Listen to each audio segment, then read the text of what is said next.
This is the Wally and Methot Show, powered by Barrhaven Ford. Now here are your hosts, Brent Wallace and Mark Methot.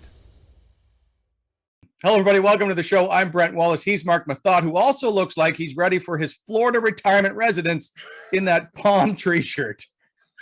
Do you like it, Wally? I don't wear fancy shirts too often, but I just figured, you know what? We're in July. It's time to get a little relaxed. Do you still have the receipt? No. No, it's good. It's good. I can take it. It's all good. I'm just still hurt about my old shirt, and now I'm just trying to feel a way to get back at you. This is the Wally and Methot Show, powered by Barrhaven Ford. As always, go in and check out their newly inspired Roush-inspired BFC custom vehicles, F-150s, Rangers, Mustangs. Go see them, of course, 555 Dealership Drive in Barrhaven, or you visit them online at barrhavenford.com. Don't forget, we have a contest coming up later in the show for free Sens tickets from Barrhaven Ford. All right. Yes, you just mentioned it's July, Meth. It is the middle, but this is a huge time right now for all NHL organizations, including the Ottawa Senators. Look, you got the expansion draft list coming out. You got the expansion draft. You got the free agent draft. You got the NHL entry draft. You got free agency coming up. It is a busy time. So with so much to discuss, we went to the top, and we brought in today in our Whitewater chat, it is Pierre Mcguire, the new Senior VP of Player Development. He's going to stop by and join us on the show. Of course, that is brought to you by whitewaterbeer.ca. Use your 15% off Wally and Methot coupon code, and shop whitewater.ca. Of course, pick up some Dawn Patrol, which is always tasty. High Tide, all their beers are enjoyable. Whitewater beer is brewed by friends for friends. But as always, Meth, it's time to get to the headlines. Brought to you by BEI, helping to shape the Ottawa Valley. Bonnechere Excavating Inc. They do equipment rentals, all kinds of stuff. Go visit them, BonnechereExcavating.com. Here we go. Number one, maximum exposure. Which Sens player on the bubble must you protect? Apply within. Now that everybody's hiring in the front office, what job would you want to do with an NHL team? Revenge of the Seth. Where does Seth Jones play? Minnesota gone wild. Wild buyout Parise and Cedar. And do the wave. Jeff Skinner, Ben Bishop, among some of the players to waive their no-move clause, of course, pending as the expansion draft approaches. So let's start with number one, maximum exposure. We all know that it's going to probably be Gustafsson is protected as a goalie. Let's say it's going to be Zaitsev, Mete, Shabbat protected on the blue line. They all seem like that's a pretty common, and that's the way it's going to go. So up front, you've got seven forwards. It's going to be obviously Tkachuk, Batherson, Nick Paul, Connor Brown, maybe not Colin White, Austin Watson. Who's the one player, the seventh guy who's on the bubble that you would say needs to be there?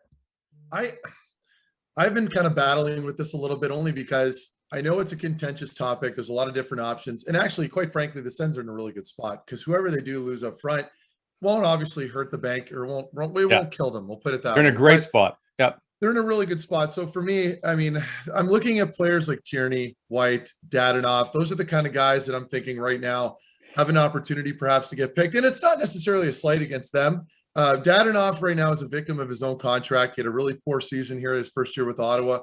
I'm looking at a guy like him that I believe the Sens would hope perhaps that Seattle would snag. Yeah. I don't see it happening, though, just because nobody in their right mind's picking up that deal. It's just not going to happen. I don't think. Could be wrong. But for me right now, as it stands, Wally, I think you protect Colin White. There's no question right there. He's a good guy to have in the room. You got to give him an opportunity. He's very well liked. That can't get discounted enough. You can't downplay that. That's huge.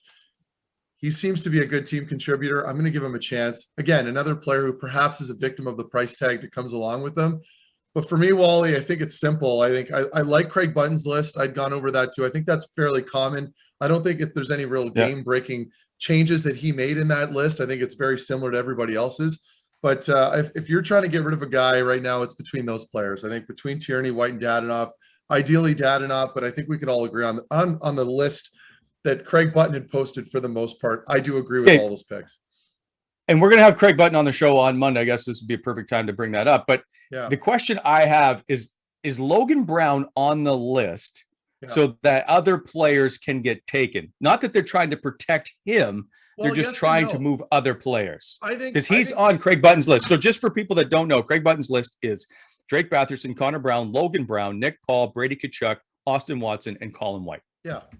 Well, it's simple. I think for a player like him, I think, first of all, if you're in the front office, you're a little concerned because you might be a little reluctant to trade him off or let him go perhaps, and then all of a sudden he turns into a stud and he's a fantastic NHL hockey player. I think you have to give him an opportunity. He's also a really good trade asset to hold on to, assuming he has a very good summer, which I'm assuming he will have a good summer. Let's hope he's working really hard, trying to improve his game. He's been injury plagued. I know it's been a while. He's had a lot of chances here, and I've been in the camp for the most part that we move on from him and give him a fresh start and just kind of shed that salary. But at this point, we're not really that deep up front. You have an opportunity to hang on to him, protect him, let him go into camp, let him see what he can do. He'll display whatever he's improved on, hopefully, and then you can make that decision moving forward. So we're just going to keep doing chance after chance after chance when other players who are better than him don't get the same chances. I don't like it either, but that's just the harsh reality of what you know why this is. Rounders. I think it's because this is Pierre Dorian's first ever draft pick. Oh, okay. Well, so is this like a tinfoil hat thing, or perhaps? No, it's just right. Like you're just protecting that guy. Yeah, and that's unfair for me to say, Wally, because you actually make a good point. And that happens with every organization. That's not just Pierre. That's everywhere. They've always got what people need to understand is that it gets very intense in those rooms when they're drafting players, when they're backing their guys that they have, and they're going to do everything they can oftentimes to make sure that player succeeds within the organization. I've played in organizations in Columbus where I've seen situations at training camp where I'm wondering, why is this player still hanging around based off the camp he had? Well, because somebody high up in the office is a big fan of that player and pushed for that player to move forward and make the team. That is not uncommon. And you just touched on that, Wally. And that's not a slight towards the general manager. That's common across the NHL. So I think you're going to have some guys, some apologists that are really going to be pushing for him. And I don't see that being an issue in this case, only because, like I said, Wally, there's not a whole lot to pick from. No. And the Sens are extremely well set up for the expansion draft. There's no question. I would probably put Colin White on the list. I'd like to see maybe Chris Tierney move on just to get him a new fresh lease on life. I think he's a really good guy. He's in the wrong spot perhaps right now. I don't think he's in the right rebuild mode for the Ottawa Senators. So we'll move on. So apply within, Meth. What job do you want to have in the National Hockey League if you could have one? What corner office nameplate do you want? God. So I have a choice. No, so you can, and by the way, you can be a scout, you can be a coach, you can be whatever. There's a guy I've always been envious when we were playing in Ottawa. Sean Donovan always had a really good gig. He'd just come in, help out with the players, run bag skates, never really had to travel with the team or do any of that video cutting, which literally takes all day when you're an assistant coach or the head coach. So he had a really good job. I like that. Almost kind of like a player development kind of guy that can come and go as he pleases. I think most players would agree with me that, like retired players rather, that would be the type of job, because again, the traveling is a grind. It's a lot of work to do. And I think a lot of people don't really understand or realize, especially in the new era with all the video clipping that coaches do, it's from like 7 a.m. to about 5 or 6 o'clock at night, oftentimes, and it's nonstop. So it's relentless. It's relentless. And I'm not saying there's plenty of jobs out there, don't get me wrong, that are very difficult to work those long hours. But I'm saying in the hockey world, that's something that I think a lot of people don't really appreciate. So for me, it would just be doing something very casual with the players. Since we have the senior VP of player development coming on, you've got about 15 minutes to get your CV ready. You can present to him when he's on the show here. For me, I would like probably to be assistant general manager, and that is I like the development side, and I want to be involved with Belleville and helping to develop and build that would build be fun. up. Good call. So I'd probably do that. Good position. And for those who don't know, the assistant VP is the guy that always ends up being or assistant general manager always is the guy that runs basically the farm team. So that's why I'd like to be part of that. That'd be fun. Okay, so on to number 3 now. Revenge of the Seth. If you're not a Star Wars guy, this means nothing to you. I love it. Where does Seth Jones go to play? Well, now would you would know Seth Jones, right? No, I don't know him. We just kind of missed, I guess, each other, if you will, when I got there. I think he was drafted a year or two after I was traded, so I never really got to be around him at all. But I'm a huge fan of Seth Jones. I know a lot of people online have been talking about his analytics going down. He was a little on the decline for the last couple seasons, and perhaps it's not an area you want to touch. Listen, it's simple. I've had the opportunity to watch him play quite a bit, and recently, because I just admire good defensemen, and this is one of them. He is a top 10 defenseman in the National Hockey League, despite his numbers. He's been playing on a declining team in Columbus, so I don't think it's a fair shake to point just the numbers. If you watch him play, you'll know that first of all, he's a perennial all-star. He's the kind of guy that I'm assuming will be playing on the Olympic team for the United States. This is a guy you can't sleep on, and he's been hibernating over there a little bit in Columbus, if you will.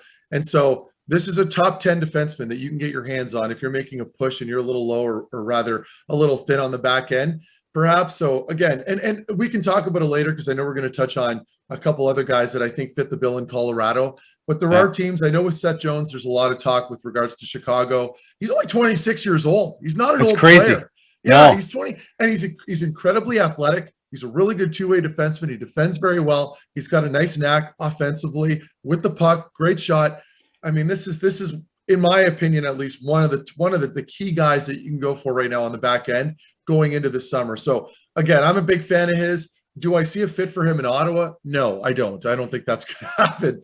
No. There's going to be a nice little tag that comes along with him. But again, that's a player you can't sleep on. I still think he's an excellent hockey player, and he's got a lot of good hockey left to play.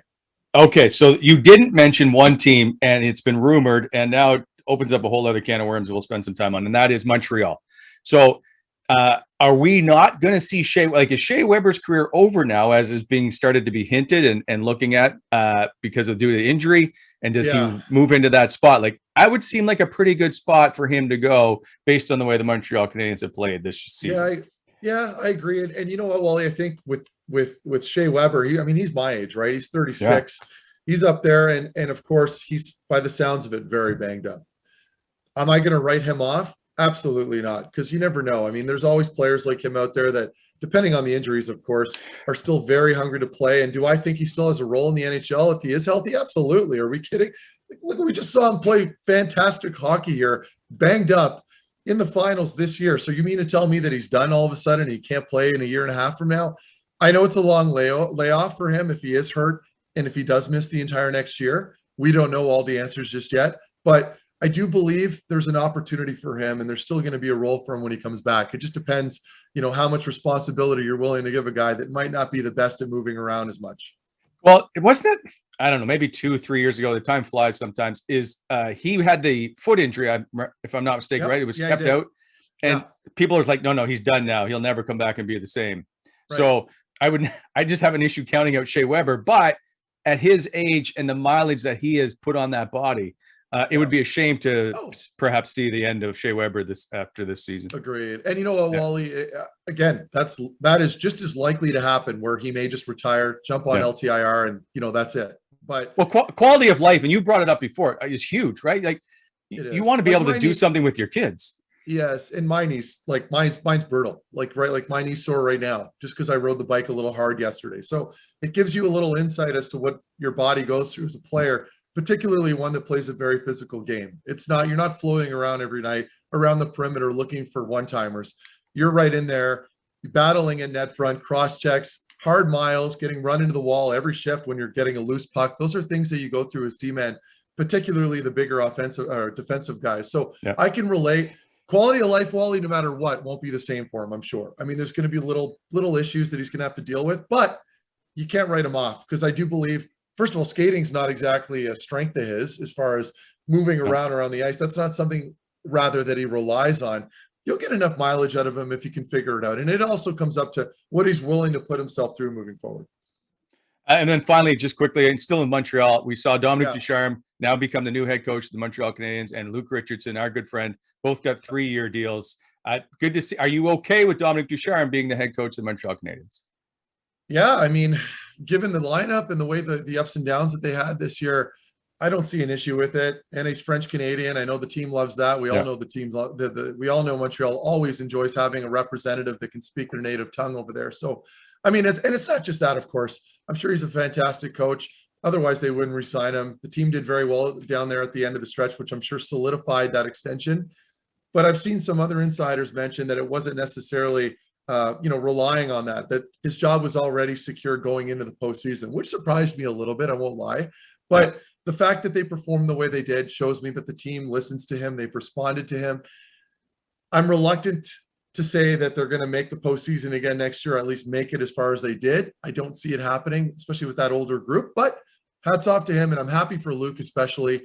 He deserves it. We know he's a great coach. He's a composed presence back there behind them, and the players listen to him and they respect the hell out of him. So good for Luke. When he talks, you can tell that everybody seems to listen. All right, Absolutely. moving on, and that is Minnesota gone wild. There's so much going on with the expansion. I love expansion drafts because it just messes everything up. So the Wild buy out Zach Parise and Ryan Suter. Are you shocked by this? The Ryan Suter thing blows my mind only because the guy can still play hockey and is very good at it. And I think he's like whatever in the last 10 years, #1 in ice time and all that stuff. Yeah. Did this surprise you at all as a player? Well, they made a bold decision as an organization. Am I surprised? Not really. Those aren't young players we're talking about, Wally. These are older guys that still have a couple of years left on their deals. Do I think they still can? Do I believe they can still play and contribute? Of course I can. Of course they can. The numbers back them up. I mean, with Parise, didn't have a great year offensively this past season, but the year before he was solid. And last year there was some stuff going on with the coach. I don't know if you remember, Wally, but there was this little incident against Vegas in OT where Parise took that like minute and a half long shift and didn't come off the ice with his line mates to change, makes a poor play. They end up getting scored on. And it was almost like that sealed it for him there for that year. Yeah. They kind of buried him. Right. And so, and the same with Suter. And I talked to a couple guys actually about this yesterday, just because I wanted to get a feel for where they're at. I hadn't had a chance to watch Minnesota play a ton. And a lot of these guys, rather two of them, mentioned the same thing, Wally, in that there is a role for him still in this league. A team like Colorado is a good example of perhaps an area that he can go in and help on that second pairing, log maybe some lesser minutes, a little less responsibility.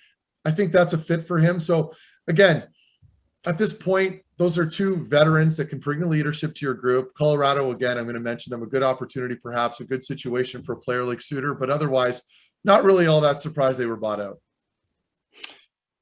Does Ryan Suter fit in Ottawa? It's the skating. Yeah, honestly, it's a skating, Wally. I think for me, I'm a firm believer that you need to be able to move around very well in this league. And I've got nothing but respect for Ryan Suter. I want to make that very clear. But he was never a great skater. He was never a fast player to begin with in his prime. So as you find him now on his decline, it wouldn't surprise me if you'll see him kind of struggle with that game speed. And of course, the NHL is going the opposite direction right now, as we all know. It's getting incredibly fast. All these young players coming in are sick. So, if you're an old guy and your skating is one of your issues, that could bite you, and it certainly can affect the team's performance. So again, I don't know that I would go after him if I'm Ottawa. I think that's more of a situation where if you're a team that's right now vying for a Stanley Cup and you're right there on the doorstep and maybe you need an extra defenseman for depth, that's where you would look. You'd look to a player like Ryan Suter right now. All right. Lots of, again, more player movement. So number 5, and finally, do the wave. I thought was quite ingenious by me, is Jeff Skinner, Ben Bishop, just a few of the guys who have agreed to waive their no move clause. Of course, this is ahead of the expansion draft. Are you shocked? We never saw that. Hey, Wally, we never saw guys waiving their no trade when I played. What happened? No, like I don't want to hit a sore spot. This is such a perfect day to have Dion Phaneuf on. Like, are you surprised by this now? It just seems like, players understand that there's a fresh start, that they can go to a competitive team, I think is a big part. That when they saw Vegas be able to be so successful, they're like, okay, maybe the expansion route isn't so bad. Oh, no, for sure. I mean, you get to go play in a beautiful city, and this is the same. Seattle's no exception. You get to go play in a beautiful city, brand new building. Of course, you got to get the kinks out, and I'm sure there's going to be some logistical issues initially and growing pains with the new organization. But for the most part, I mean, what's not to like, right? So if I had to pick between the two, I'd probably still rather play in Vegas, only because of the climate and everything else that comes with it. But of course, Seattle's beautiful, and players are kind of learning this now. They've seen the process, as you mentioned, Wally, and what entails with going to a new team, and it's not so bad anymore. And I think, again, if you're one of those players that perhaps might be a little lesser appreciated on any given team that might be left available, you're going to be going to a team that's excited to have you on board. You're going to probably have a greater role with that new club in Seattle. It's a good thing. So all these, but let's not get carried away, Wally. all these guys that we're seeing waive their no trades, these are mostly players that are pretty certain they're not going to get picked up, and they're helping their own team by doing so, right? Like they're giving their teams opportunities right now to move some players around and protect certain players that otherwise would not have been. So am I surprised that we're seeing this? A player like Ben Bishop's been injury plagued for a while. He knows he's not going anywhere. Those are prime examples of, guys that are just very self-aware, and they know that they're probably not going to get picked up. Okay, so the thing with Bish for me though is, and because we know him, I guess my view is probably skewed a little. I think he's an exceptional goaltender. Yes, he battles the injury issues. Yeah, but you have a chance to make him, like, put him into your roster in Seattle. And the numbers and all that stuff I haven't done through the salary cap, but wouldn't that be a perfect fit for a guy like a veteran goalie who's a Vezina winner, if I'm not mistaken, maybe just a finalist, I can't remember.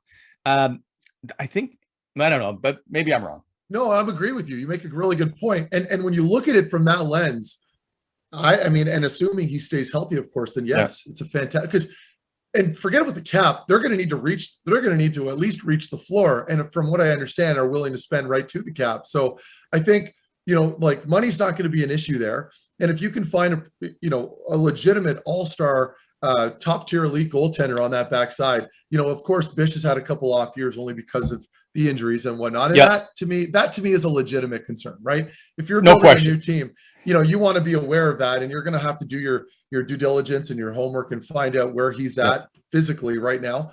But all that aside, if you're looking at it from face value and you're looking at it on paper, of course, a player like Ben Bishop's a guy you want, because you want to build off. We've seen it now in the Stanley Cup playoffs. Your goaltender is unquestionably your most important player on your team, that most important piece.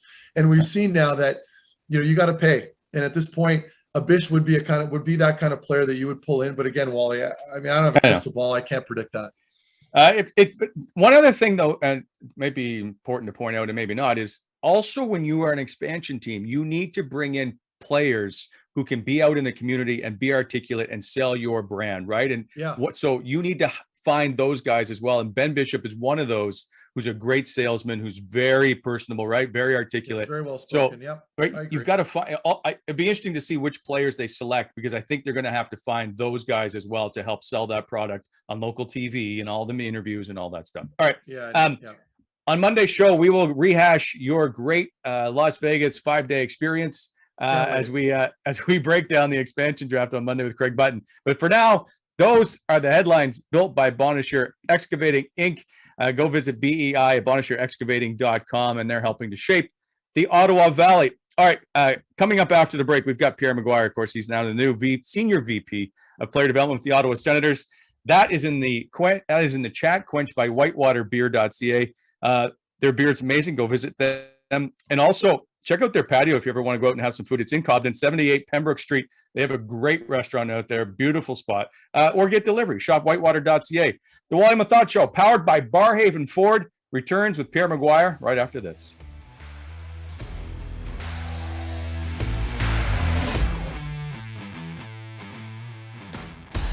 All right, welcome back to the Wally and Methot Show, powered by Barrhaven Ford. As promised in the chat, we have Senior VP of Player Development for the Ottawa Senators, Pierre Mcguire. Brought to you by Whitewater Beer. Of course, you can check out all their beers at shopwhitewater.ca. Don't forget to use the 15% off Wally and Methot coupon code. Now, without further ado, here is Pierre Mcguire. Does it feel kind of weird to come back to a team that you were a coach for so many moons ago? Not really. No, I mean, the players changed, the organization's changed, but I think the biggest thing is the passion in the community hasn't changed. I remember coaching in Hartford when we'd come up, when Ottawa was in its infancies, and we'd be in the old Civic Center, and it was just phenomenal to go in there. And I remember once we were playing just before Christmas, and you'd watch the warm-up as a visiting coach from the stands, actually, back in the day. It was that civilized.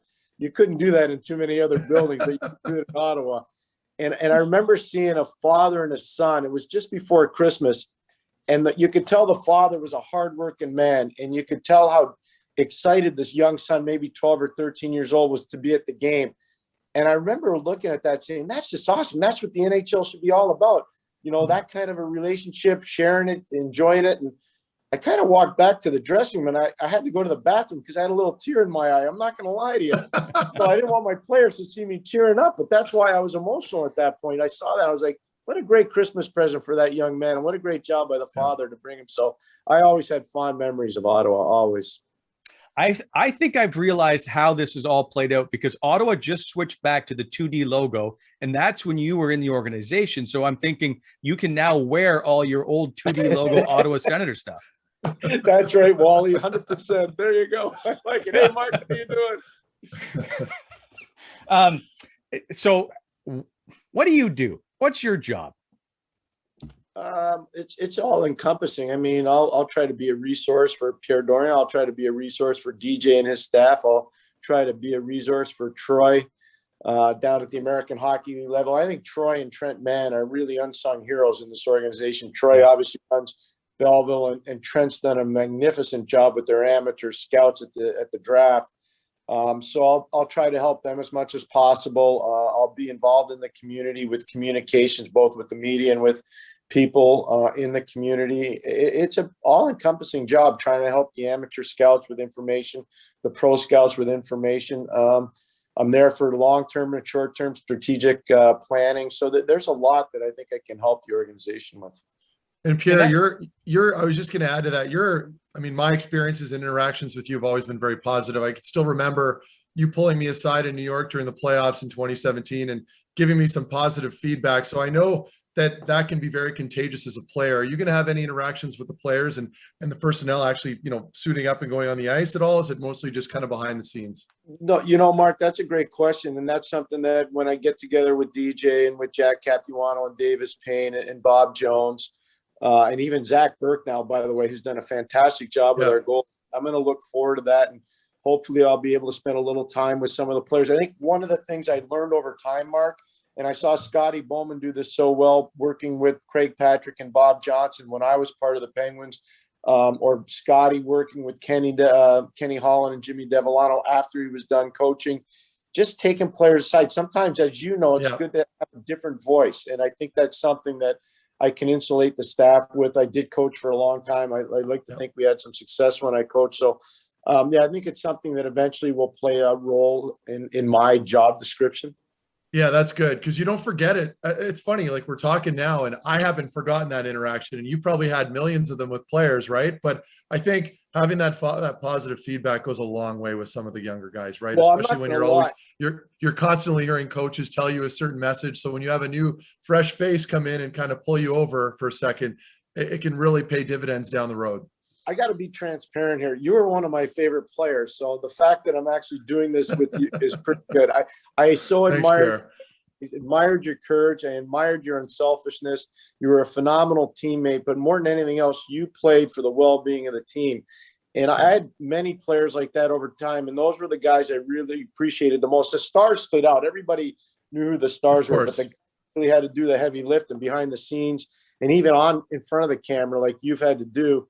I respect those people so much. So it was a pleasure just to get to know you as a player and a person. Thanks, Pierre. I don't know how to interrupt that love affair. Wally's got a tear. Wally has a tear. This is going to be insufferable right now. Can you just quickly give us the expansion list?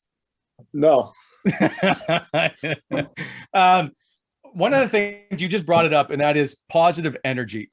I've never known you to not come to the rink in a good mood. And that can't be said that you don't have bad days like everybody else, but the way that you conduct yourself is amazing. It's always been something I've always admired about you, is the way you have this positive feel about yourself the entire time. Is that just who you are? I think so. My passion for hockey started back in 1965. My father actually loved hockey, but he loved football. My grandfather really loved hockey. So I'll never forget my mother's father. So my maternal grandfather brought me to a game at Old Madison Square Garden. I was probably 5 or 6 years old. And I remember everything. It was yesterday.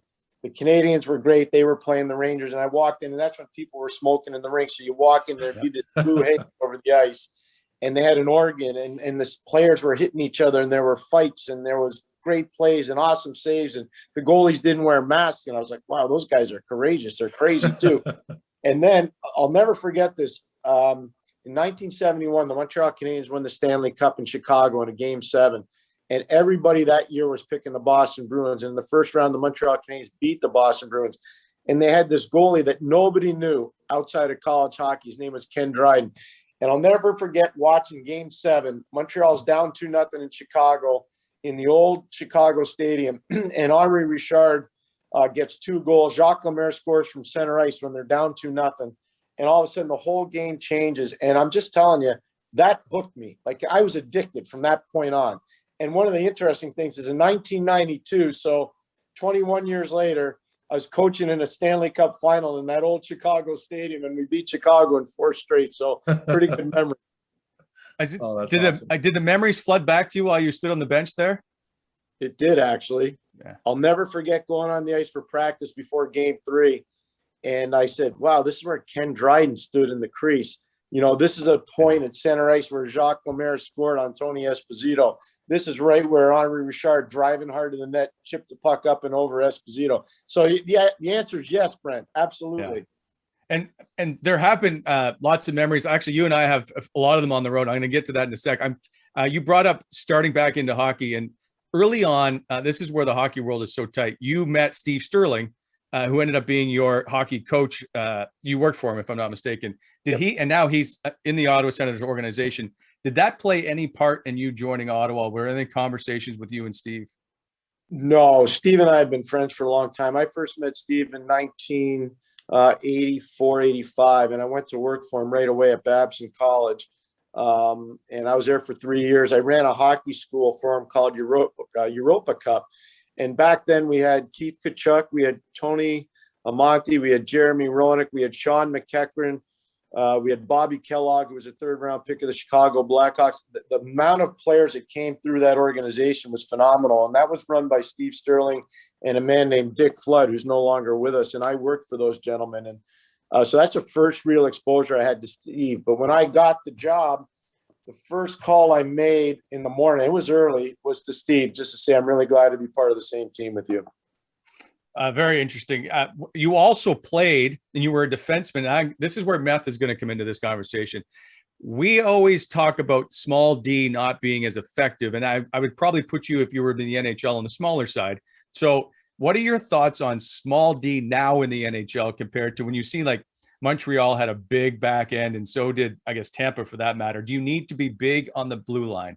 Oh, it sure helps. It helps a ton. But I think you have to be hockey strong more than anything else, and you have to have great peripheral vision if you're going to be smaller. You've got to be a guy that can make a good first pass, tape to tape. You have to be insulated by a great partner that's probably bigger than most people. Brian Leach is not a huge man, but he had all those things, and he had a great partner in Jeff Bukaboom. Erik Karlsson's not a real big man, but he had a great partner in Mark Methot. I mean, I can go down the line of all the small guys. Matt Grzelcyk's a really good player in Boston, not an overly large guy, but one of the things that helps him, he gets insulated by bigger players. So you can play as a smaller defenseman in the NHL, but you really have to have the right partnership if you're going to be able to do it. Yeah, I agree. I think, and Wally kind of paraphrased a little, because it's not that we think there's no room for smaller D-men. It's been, and I guess that was for dramatic effect, Pierre, of course, and you know what it's like here in the media world. But I think what we're kind of alluding to is that you've got a couple smaller bodies now on that back end with, you know, with Mete, of course. And I don't know what you guys are going to, I'm not going to presume to guess what you guys plan on doing with the expansion protection list, but you've got Mete and Brandstrom back there right now. That's kind of what we're going with. So do you see you guys making any adjustments back there if anybody happens to become available this summer, or can you even release that information right now? No, that's a fair question. It's a good question, Mark. I think you're always looking to make your team better. I think you're always looking to make your team bigger. I think a lot of people saw what Tampa's defense was like. I think a lot of people saw a few years ago what St. Louis's defense was like. It was almost impossible to get that on St. Louis. You look at when LA won their cups, 2 cups in 4 years, and you see how big their defense was. So I think size does matter. I mean, Tampa won back-to-back with virtually the same defense. And I know Bogosian wasn't there, but virtually the same defense. You look at the development of Chernak. You look at what McDonough meant to their team. You look at, obviously, up front with Victor Hedman and how great he's been. I don't want to drop too many names, but I think you're right. You need to get bigger for every team. It's not just Ottawa. I think it's every team's looking to do that. Yeah, fair enough. Is that hard for you now after 25 years of being able to comment on any name in the National Hockey League? You can't now. No, and I shouldn't. I really respect the job that most of these teams have done. There's some teams that do it better than others, but I'm a big fan of supporting the scouts. I'm a big proponent of the scouting fraternity. I was part of it. I think they're really important. They're the lifeblood of any organization. All these teams get built up, and the general managers get credit for it, and they deserve it because they're the guys that take the slings and arrows. But if you look behind all the GMs, there's some unbelievable management people on the scouting side that do unbelievable work. They really do. So during that broadcast time, I actually joined TSN in 98. I was in Global in Montreal in 97 when you started doing some radio stuff. And so we've traveled a couple of places. One thing we've done is a claim to fame. You and I did the very last game at Continental Airlines Arena in New Jersey when Ottawa beat the Devils in, I think, round 2. It's always been one of those weird things. I'm like, Pierre and I stood in the stands and did a hit one time as the final game in the Continental Airlines Arena. I've always enjoyed working alongside you. Well, same thing, World Junior, NHL, trade deadline shows, UFA, free agents, frenzy shows. We've done a lot of stuff together over time, Brandon. It was a ton of fun. I loved working at TSN, and obviously the Olympics in 2010 was a huge part of everybody's life at TSN. That was just a magnificent Olympics, and I'm just really grateful I had the opportunity to work there, especially at that Olympics. That was phenomenal. That one was good too. The one that caught me off guard was 2012. You did water polo, if I'm not mistaken, but we ran into each other in the broadcast media center, and I'm like, it just seems weird to see you at the summer games, but you did a great job. You know what's amazing about water polo, and I got to share this, Mark, you might have this well. The U.S. women are the dream team of water polo. They are off the charts good. They are so good, it's scary. Maggie Steffens is the best female water polo player in the world. She went to Stanford University. I was in London, where Brent's talking about. That was her first ever Olympics. She was just becoming a freshman at Stanford. Now she's graduated. She was phenomenal in Rio. She is the Wayne Gretzky of women's water polo. I'm not kidding you. This lady is unbelievable in sport. So I was around their group for a lot of time over the London Olympics and the Rio Olympics. And all of them love hockey.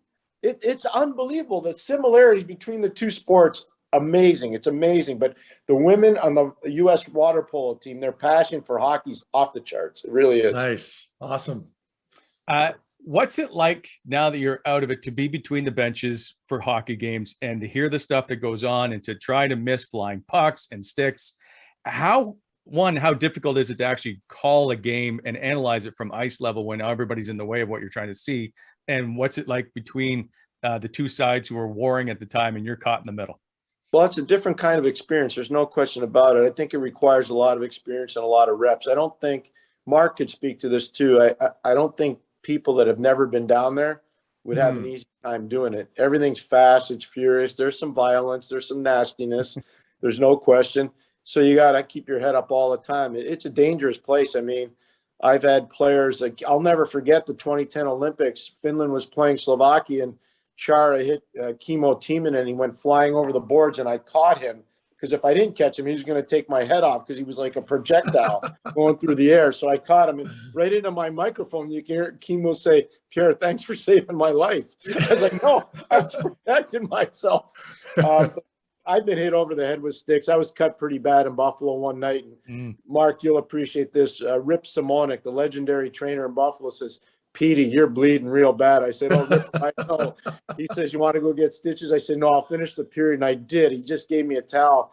And it's the first time I ever had surgical glue. It shot into my head and it closed the wound instantaneously. It took about 3 seconds. But I just got to tell you this. Maybe that's what happened to me. That surgical glue still has an effect.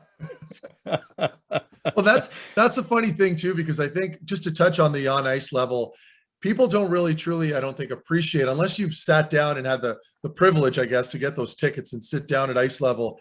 It's incredibly fast. And if you're sitting there doing color commentary, trying to call a game, and there's pucks and sticks flying everywhere, it really is a skill that takes time to develop, right? I mean, even on the bench, sometimes you're not paying attention. Pucks are flying everywhere. But ultimately, I guess my point is that the game is so fast that you need to have all your information down. Everything's got to be prepared. I don't know how you guys do it, Pierre. You're obviously exceptionally intelligent if you can manage to remember tidbits of every single player out there, all the while protecting yourself. So hats off for that. Thanks a lot, Mark. I appreciate it. Well, prior preparation prevents potential problems. It's a big part of the job. It is. That's a good point. Well said. Big Fate Al Arbor told me that once. And that's the thing that I miss the most, I guess.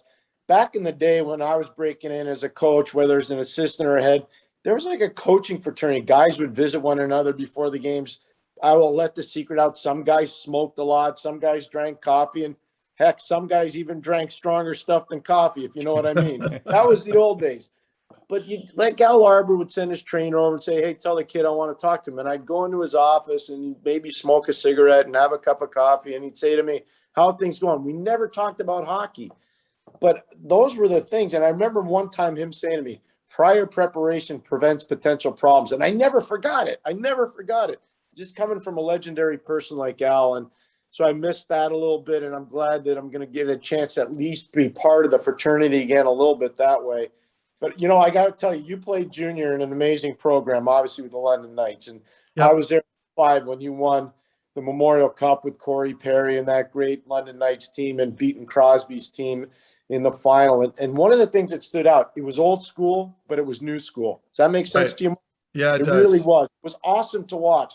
I saw so much of what it used to be like when I was coaching. And then I saw so much of where the game was going. It was really interesting. Right. Yeah, you put it's funny because I look back, I don't think I've watched any of those games for about 15 years.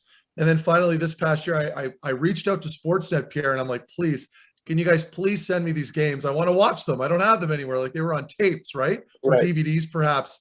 So yeah, you're right. Watching the games, it was just a different style. There was still a little bit of that old school kind of, maybe a little bit of grabbing a net front and wrestling around like for space, a lot of those battles. But then everywhere else on the ice, you had a really nice display of skill, right? With guys like Rob Schremp and Corey Perry. So there was a nice hybrid. Obviously, the game's evolved from then, and it's much faster now. But even then, I love how you put it. It was a nice mixture of both styles that were kind of integrating as one. Yeah, no, I enjoyed watching. It's something I'll always remember. Yeah. Do you have a favorite player or an interview you've had over the years? Babcock's really good. Mike Babcock, Wally, we started those coaching interviews back in 2005. NBC was the first group to actually push for those. And Mike Babcock was really good because he'd tell you everything you wanted to know and he didn't sugarcoat it. I thought Joel Quenneville was phenomenal. In terms of players, Zach Parise has been very good over the years. Mark Methot was very good over the years. I'm not surprised he's doing that. Mark was very, very good. Ansei Kopitar, outstanding. Mike Richards back in the day was really good. Jonathan Taves, I know a lot of people say he just doesn't say much. Jonathan Taves is pretty darn good at the interviews. Brent Seabrook was fantastic. Christopher Pronger, I was his first pro coach. Christopher Pronger was outstanding during the Stanley Cup final, Carolina versus Edmonton in 2006. So I have a lot of good memories, but I think the gold standard for the coaches was Babcock. He was really, really good at it. Those coach interviews, and I've done it only a couple, were the most hair-raising experiences for me because those coaches, especially if you're trailing or your team's not playing well, they don't want to see any part of you at the moment. So they just want you to get in and get out and don't ask anything really because then he has to answer. And so I always cringe sometimes when I'm like, I got to go up. Excuse me? Can we chat for a second? Well, I got a good one on that. Mark will appreciate this. John Tortorella was coaching the New York Rangers. It was a Sunday afternoon game, right at 12:30 start, and Torts wasn't in a good mood. And so I had to interview him, second TV timeout of the first period. So I go over there. He goes, I'm not talking to you, Pierre. I said, Torts, you have no choice. You can say no to the answer or the question, but you have to say something. I'm not talking to you. So finally I said, okay, buzz off kind of thing. And he said, wait a second. So I went out and he actually did the interview. But at that time, it speaks to what Brent was talking about, Mark. He just didn't want to do the interview. He's mad at something. So good. Yeah, they can be temperamental. And did he give you any legitimate answers or were they just no, yes, no, get out of here? No, Torch was pretty good. I mean, he and I can tell you one thing. When he was an assistant in Buffalo and I was an assistant in Hartford, it wasn't good. Like we didn't get along very well, but we got along a lot better as time went on and we both grew up a little bit more, I think. Yeah, fair enough. And he's a lightning rod who brings it on mostly all himself. And I know you know him away from the rink and he does lots of charity work and stuff. Is he just misrepresented or did he just do this to himself? I think he's misrepresented a little bit. I like John a lot. Yeah, so do I. I stayed in touch with John, and I thought some of his best coaching took place when he was in Columbus. The team that originally drafted Mark Methot, the Columbus Blue Jackets, way back when. But I thought John did some of his best coaching. I really mean that. I think he's a little bit misrepresented. He cares so much about people. He does a lot in society. He never asks credit for. I have a ton of respect for the way John carries himself. I really do. One of my favorite memories with John Tortorella is we're at the NHL Awards, and he's now nominated for the Jack Adams, and he had just left TSN. I think he was with the Rangers, and I show up to interview him, and he's wearing a TSN golf shirt. He's like, well, that's all I got. And so I just chuckled that he's still wearing this stuff, right? I shouldn't laugh because now I do the same thing. Has there been any player in game, because they always come over to watch the replays between the benches? Yep. Has anybody gotten mad at you over hearing something you've said or anything of that sort? Not that I'm aware of. At least they haven't said it to my face. Maybe they've said it behind my back, which is fair. I have a good story on that, though. In the 2007 Stanley Cup playoffs, the Anaheim Ducks, Brian Burke was their general manager. They were playing Colorado in one of the early series. And my boss, Sam Flood, said, there's no inside the glass position. We got to go see Berkey. So we went to see Brian, who's actually in the weight room in Anaheim, which is right near the dressing room there for those that have been there. And we say to Brian, listen, there's no inside the glass position here, and this is how we do our games. Can we just put Mcguire at the end of the bench away from your coaches and near the trainers? And he goes, absolutely. I don't want to break it. I kind of like what's going on. So he put me on the bench, and it lasted the whole playoff. They eventually beat Ottawa. Obviously, no bad memories, but they beat Ottawa in 5 games. So in front of me at one point in the game is Pronger, Niedermeyer, Sean O'Donnell, Francois Beauchemin. The 4 of them are sitting in front of me. One of the other guys on the ice made a bad turnover. So I'm live on TV, and I go, that was an egregious turnover. And O'Donnell looks back at me and goes, what does that mean? So I explained it to him, and he started laughing, and it was great. But yeah, I haven't heard any players saying it. One time I did say that Mike Madonna was having a tough night, and I exposed it on tape. So Mike is a legendary player, obviously. And I went down to the Dallas Stars dressing room to explain to him why I said what I said. I want him to hear it from me, not from somebody else. And he said, if you think you were tough on me, you should have heard what the coach was saying about me. I have no problem with it. So I thought Mike handled it great, but I wanted to make sure that he understood that it was nothing personal. And I went to see him afterwards. Yeah, no, it's very important, which is why you have so much respect around the league. Now, I've only known you for the most part to know hockey and to be involved completely in hockey. What do you do to get away from hockey? I golf. And then I try to be a dad, and I try to be a husband. And I'm not always perfect at both of those things, but I golf a lot, and I'm a little bit better maybe than I used to be. I'm real good in golf, but then I stopped playing because I was trying to be a father and a husband. So I like to be around my family. I really enjoy it. I enjoy watching my children have successes. I try to be there when they don't have the successes. And my wife's been an amazing partner for a long time now, almost 23 years. So it's been great.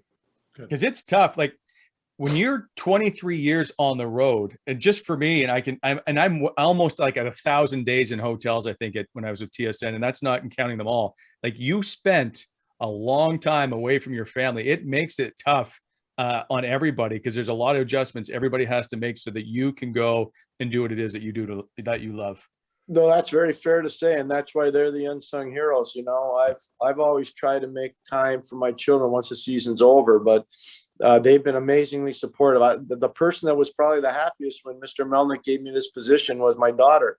She's a real proud Canadian. She's an elite athlete. She's just a great kid, and she called me up. She said, Dad, this is the best thing ever. I'm like, thanks, Justine. Thanks a lot. So it was really nice to have her support. Has she asked for a Sens jersey, and what would the player be?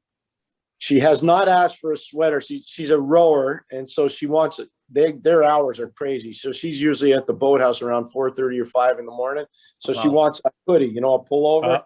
Because sometimes she goes to school at Dartmouth in New Hampshire, and so it's a little cold there when they walk to the boathouse. So she asked me for that. And Ryan has just asked me for a baseball hat, so that's okay. There you go. Are you the old school with Gord Miller that calls it a sweater and not a jersey? Yes.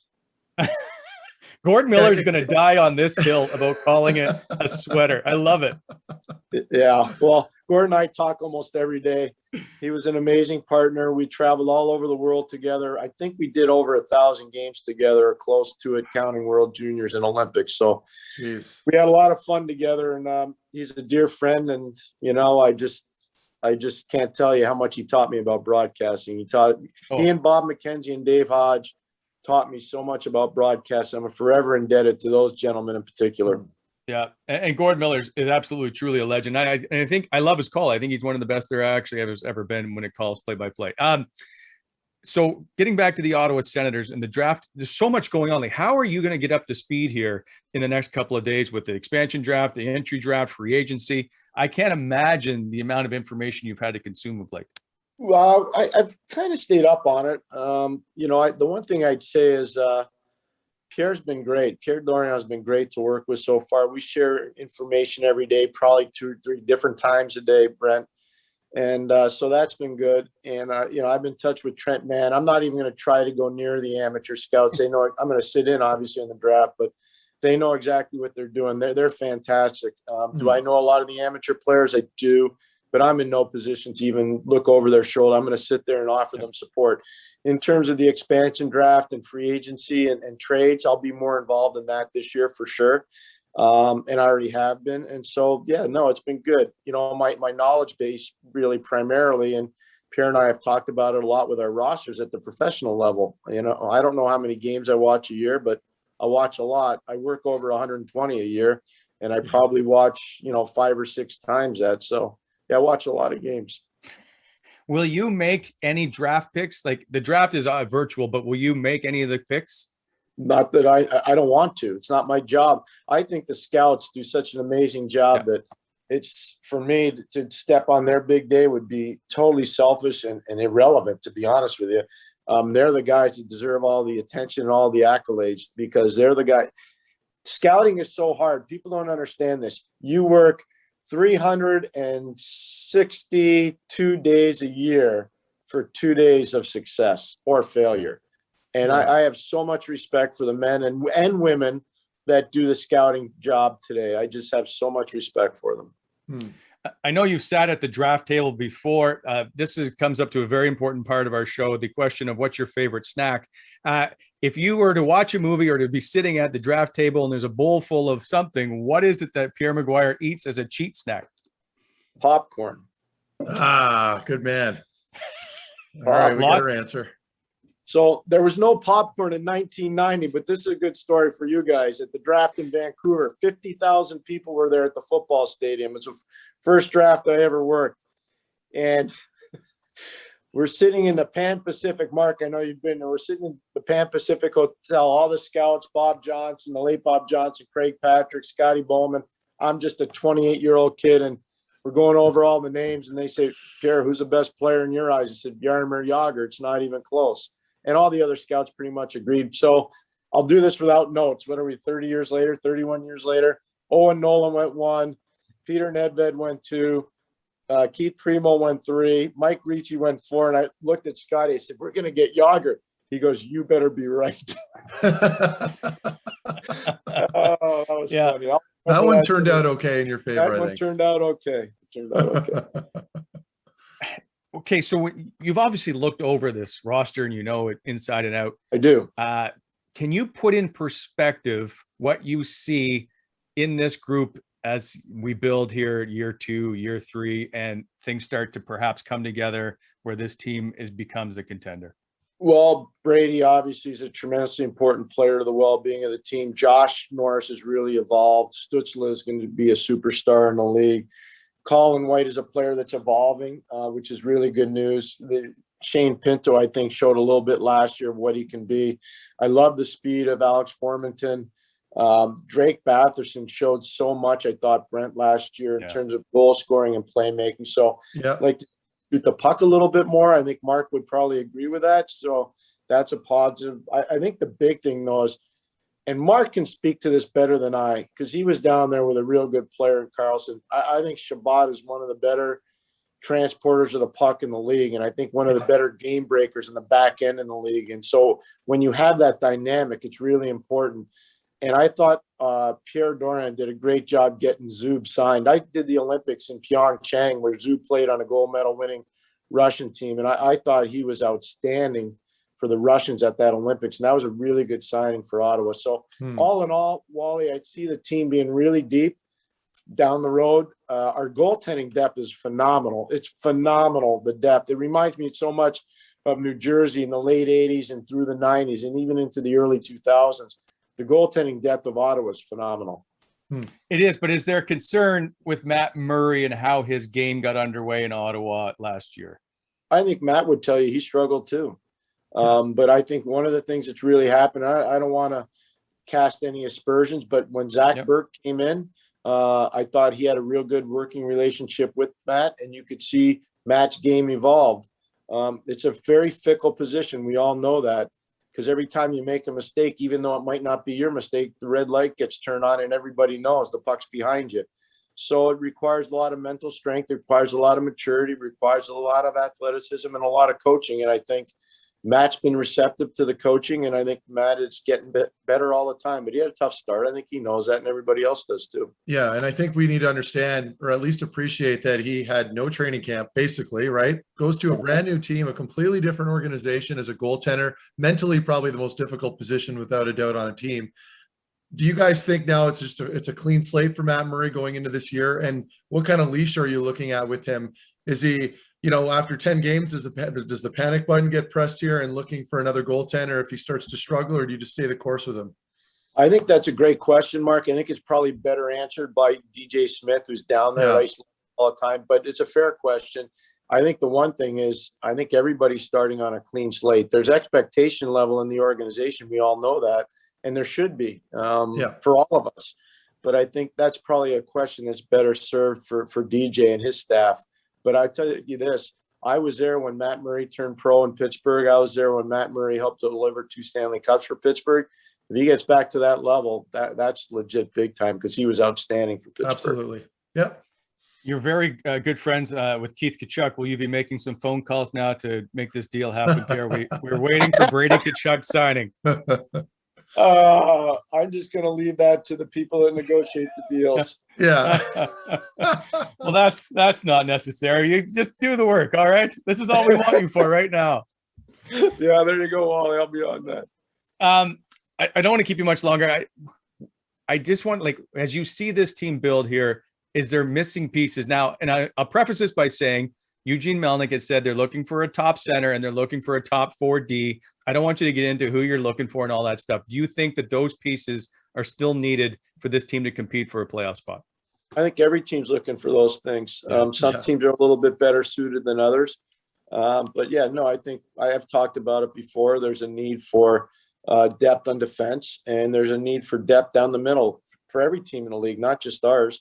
But if you look at, I didn't create, but I talk about a thing a lot called a 7-player profile. And, it involves a power forward, 2 dominant center icemen, a specialist forward, which I think we have in Connor Brown. I think we have a power forward, obviously, in Brady Tkachuk. I think we have a legitimate center in Josh Norris. I think Colin White is trending the right way, which is good.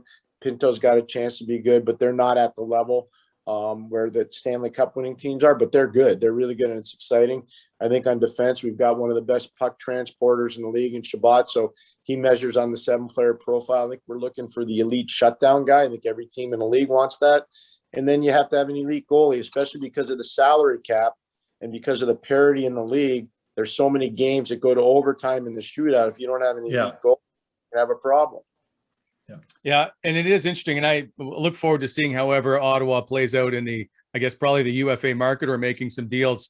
But there is one thing that this team has, and that is a plethora of assets to move around. And so is this something that perhaps is not well or maybe overlooked, is that Ottawa has the ability to make decisions and moves because they've been able to stockpile so much stuff to acquire the proper assets needed? Yeah, Pierre's done a great job with Trent Mann and the scouts, both at the pro level with Jimmy Clark and at the amateur level with Trent Mann. I'm telling you, they've done a really good job. I mean, the asset management of this team has been phenomenal. They took a path after 2017. They realized that, they needed to do some rebuilding and restructuring, and they have. So it's really exciting and positive. The only way you can really make deals in this league today is through having assets, and they've acquired a ton of assets. So we'll see what the market price is for players, both contractually and asset in terms of trading asset for asset. But Ottawa's got a lot of assets, which is very exciting. I got this question, and I don't know the answer to it, and that is there nicknames for you and Pierre Dorion? Because how do you keep saying, well, Pierre's doing this or Pierre's doing that? And I've never known you to have a nickname other than Pete. So is there a Pierre Mcguire Pete? Yeah, no, that's the one.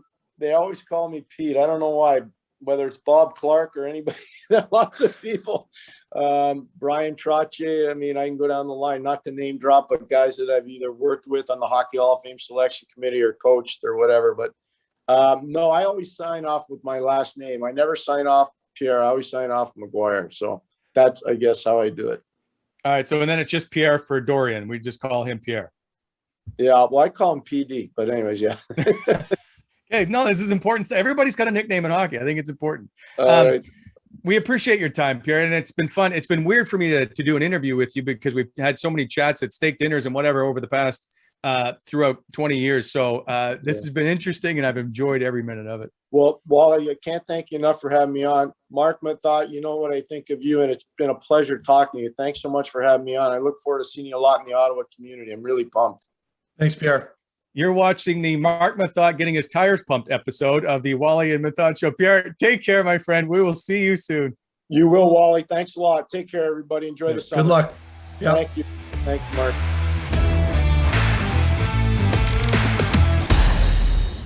All right, I have a great contest for you right now. Well, not for you, Meth, but for everyone else. Barhaven Ford is giving away 4 free tickets in the 100 level to the home opener for the Sens' upcoming season. All you have to do is go to barhavenford.com and enter who you think the Sens are going to draft 10th overall in the upcoming draft. The winner will be announced on our show Monday, July 26th. The contest closes on July 23rd at 8 p.m. just as the draft gets underway. Go to barhavenford.com to enter today. All right, time now for On the Points, brought to you by sportsinteraction.com/Wally and Methot. Sports Interaction is Canada's odds makers. Log on to sportsinteraction.com/Wally and Methot today to get in on the action. And speaking of the action, Meth, it is Game 5 tomorrow against the Milwaukee Bucks and the Phoenix Suns of the NBA Finals. We thought perhaps there was going to be maybe a sweep because of the way it started with Phoenix winning the first 2, and then Milwaukee comes back. So does Phoenix continue the home field, home court advantage? I think it's a coin flip, to be honest with you. I know the series is tied 2-2, and we talked about this last game where we were hoping that Giannis would come out and be huge, and he was, but obviously had some help with Chris Middleton. I know he's been really good. So they have some. Milwaukee has really good secondary scoring right there. And again, I can't downplay how good Devin Booker is too, but he doesn't have the same supporting cast. So I think at this point, I'm just going to stick with Milwaukee. I've got a good feeling about them. And that Greek freak is just a machine. Just watching him out there is very impressive. I'm going to go with them again. I was right about last game. Obviously, I was guessing, but the same statement is true with regards to Saturday night's game. It should be interesting. You've made this point twice now, how you've picked Giannis and how smart you are about it. So I'm just patting myself on the back, Wally, okay? Not often I get an NBA pick right. I'm usually hockey, so this is different. But again, I've been following it enough to know that team's looking pretty solid right now. Okay, put your money on Milwaukee, says Meth. That is Game 5 of the NBA Finals. Go to sportsinteraction.com/Wally Methot and make your bet today. Also, Meth, we've got the NFL season is about 2 months away. And so, but if you go to sportsinteraction.com, there is a million different kinds of things that you can bet on and with the NFL and about who's going to win games and make playoffs and whatnot. But one of the interesting ones is comeback player of the year. Now, Dak Prescott, the quarterback of the Cowboys, is likely to be he's the odds-on favorite, and he's likely to probably win it because he's coming back and he's a pretty good player, as we all know. Interesting, down at the middle of the pack at plus 1,800 is a guy that we've heard a lot about, but not so much recently. Tim Tebow. The guy's making a comeback. Would you put your money on Tim Tebow being on the roster when NFL season starts? I have a very hard time betting against a man of faith in Tim Tebow, who's probably the most positive guy I've ever seen in sports on television, in my career at least. So again, he's doing a pretty cool thing. We got to commend him for that. You know, he's He's trying out a new position. He's kind of coming out of the woodwork. We know he works really, really hard. Of course, it's a long shot at this point. But again, I can't help but cheer for the guy. Again, it's hard to hate on him, right? And he's such a hard worker. He's got a tight end situation now where I can't picture him playing a tight end. I don't think he's tall enough. But again, the man's very strong. He can adapt to playing a new position. We know he's mobile and he can move out there. So again, I won't write him off. He's got size, but I'm tired of Tim Tebow. Okay. I don't think you were very good as a quarterback. I don't think you've been very good since. And in fact, you haven't been able to keep a job. So I'm just done with Tim Tebow and all the circus that kind of surrounds it. That's fair, but it's entertainment, right? That's what it is. And so you got to appreciate that part at least. There's a little value there having him in your lineup. Probably sell a lot of jerseys. I don't think he's going to be on the roster. So that's just me. I deep down don't believe that either. But again, he's surprised us before, so who knows? All right, I'll go place a bet. I'll do $5 on Tim Tebow just to see how this all pans out. Okay. Those are our picks. Now go make yours. Wally and Methot. sportsinteraction.com/Wally and Methot. The Wally and Methot Show will return right after this. We got Craig going to join us. Plus, we got some stuff to give away as Trivial Trivia is right around the corner. You're watching the Wally and Methot Show, powered by Barrhaven Ford.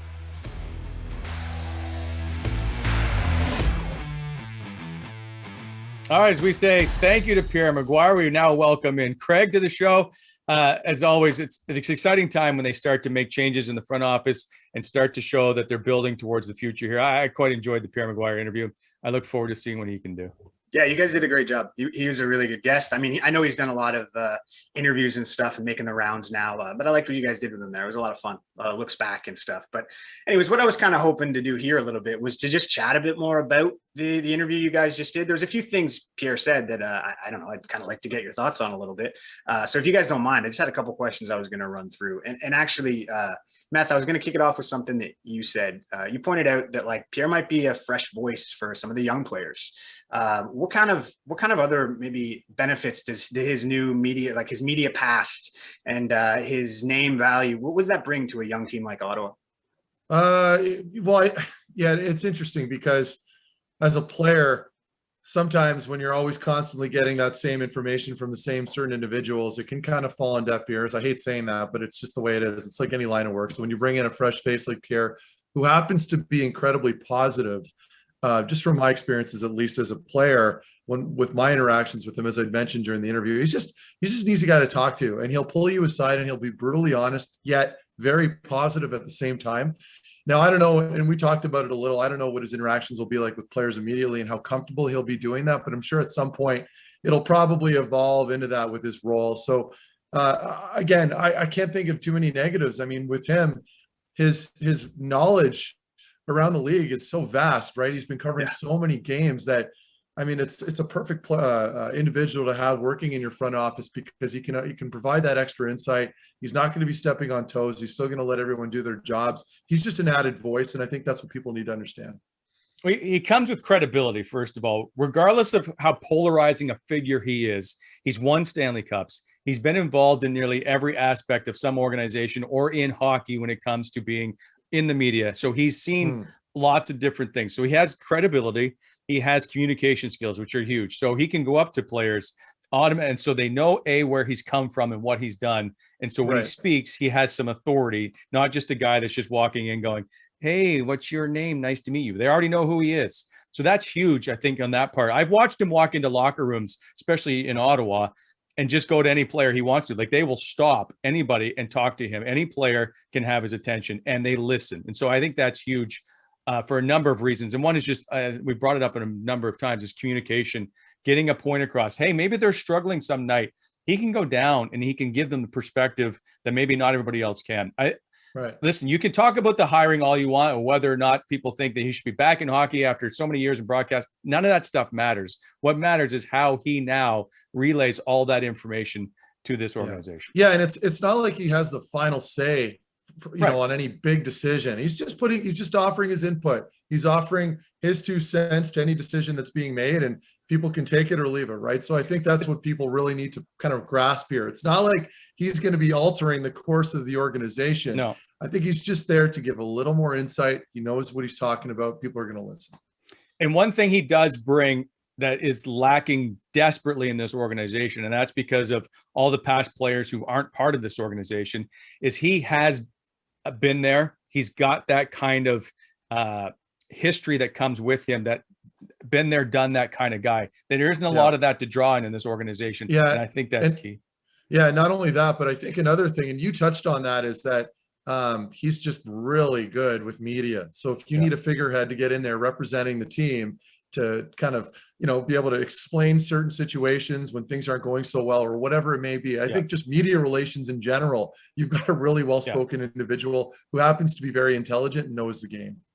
Well, let's keep the owner interviews off of anywhere on social media, and let's let Pierre Mcguire handle those interviews, right? This has been a tire fire of an organization when it comes to media relations. And now we can probably see that be handled a lot better when you have Pierre Mcguire out in front of things. Yeah, absolutely. One thing that kind of was, again, on display, kind of a Pierre Mcguire trademark, is that guy's insane, like, recollection. Like, he was telling you about games that happened 30 years ago, and he remembers shifts and things like that. Is that a benefit to the organization? Can he become a resource for them as at the pro level, like, with the amount of games that this guy's watched? Like, this guy's seen it all. Like, is that going to be a good How is he resource? not? How is he not? Exactly. Like, how do you not go to him every time and ask a question?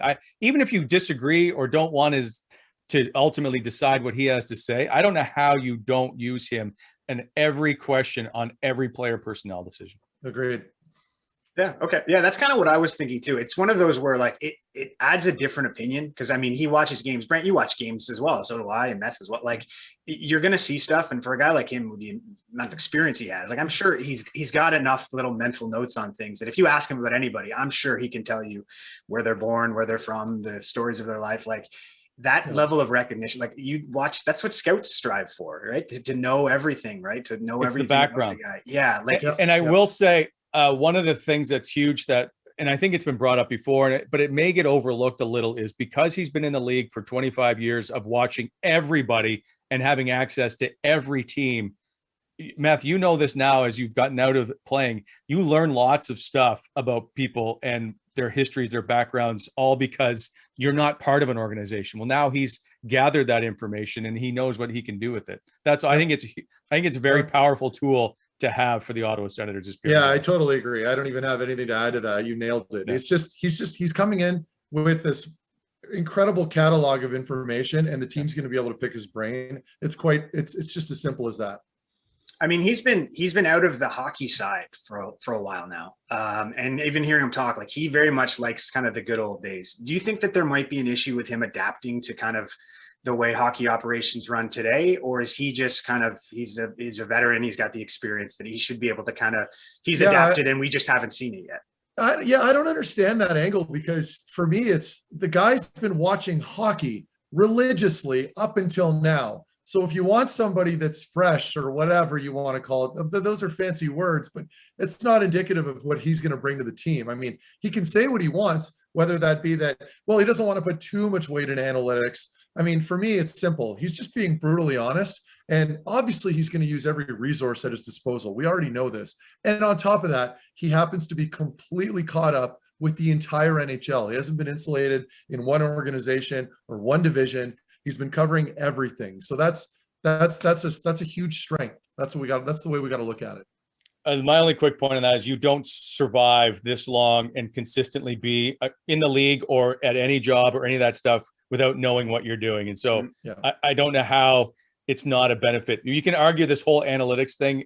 He's not an anti-analytics thing. He just simply says you can't always measure trying to win championships based on analytics and whether or not they're good defensively on faceoffs when they're in the third period. It's just, that's not how it works. And you need guys that can pick apart players by watching them. You can't tell me if Victor Hedman's playing on one knee that if he's not good analytically that he shouldn't be on the ice when they're winning championships. That's the kind of stuff he's looking at. Yeah, I know we didn't really talk about analytics with him because I didn't want to. Yeah, and he's done it. Everybody's been asking him. Done it's it like everywhere this, else. Yeah, and it's an issue it's not even there. I feel like this has all been just brought on because it's the one thing people want to cling to right now. I mean, it's not an issue. He's obviously the guy, he's a very smart man. He knows what he's doing.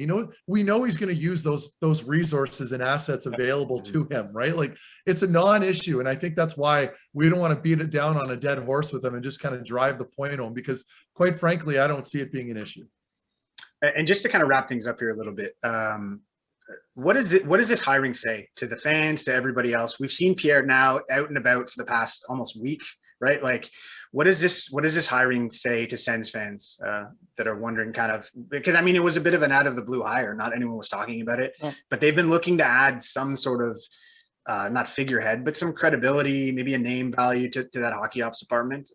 What is this? Well, that's exactly what it is, right? Yeah. They've now added a solid, legitimate person into their organization in the front office that they can say he's polarizing, but they can't really question his credentials because he's been able to do it all. And he has got a Stanley Cup ring that he puts on his finger. You get to that point, you've been able to do some stuff very well in your career.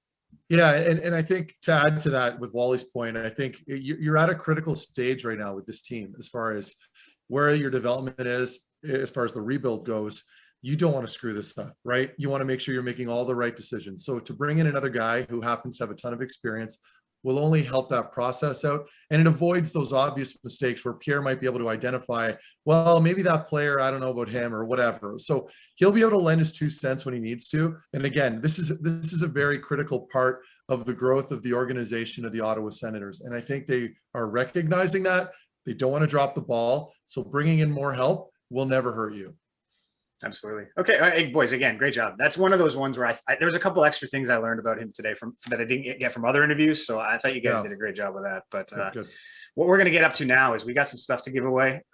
We got some more pizza. We got some more pizza on deck. So shout out to Pizza Forno. They've been hooking us up lately. Today's question, we got expansion draft on the brain. So today's question is, who was Ottawa's first selection in the 1992 expansion draft? If you know the answer to that, head on over to Twitter, use the hashtag Wally and Methot, and be sure to tag at the Pizza Forno on Twitter. Pizza Forno is a 24-hour automated pizzeria making tasty artisanal pizza in 3 minutes, guaranteed fresh ingredients and never frozen pizza. 2 locations in Ottawa, 33 Clarence Street, 11159 Bank Street, and you can check out their menu online at pizzaforno.com. And guess what? We have a little deal for all viewers. You can get $2 off checkout using the code 1321. That is the code 1321. So if you use that, $2 off your pizza, care of the Wally and Methot Show and our friends at Pizza Forno. So hey, pizza's on the menu, boys. The weekend. Yeah, it's the weekend. Let's get some pizzas. Perfect. By the way, before we go, a couple of things. One is I said that the show is coming out on Monday. Expect it to be out on Tuesday. I'm sorry, I apologize, but it'll be a really good show on Tuesday, leading into the expansion draft on Wednesday. If you want to get some t-shirts and mugs, go to wallymethot.com. Meth, I can't wait for the next shirt selection that you're going to have. I'll switch it up. I'll have something a little different on Monday or Looking Tuesday. Forward to it. Tuesday. Okay. That's right. Stops. Yeah. Tuesday it is. Anyway, that's our show. Thanks for watching the Wally and Methot Show, powered by Barhaven Ford. Time for us to drive on out of here.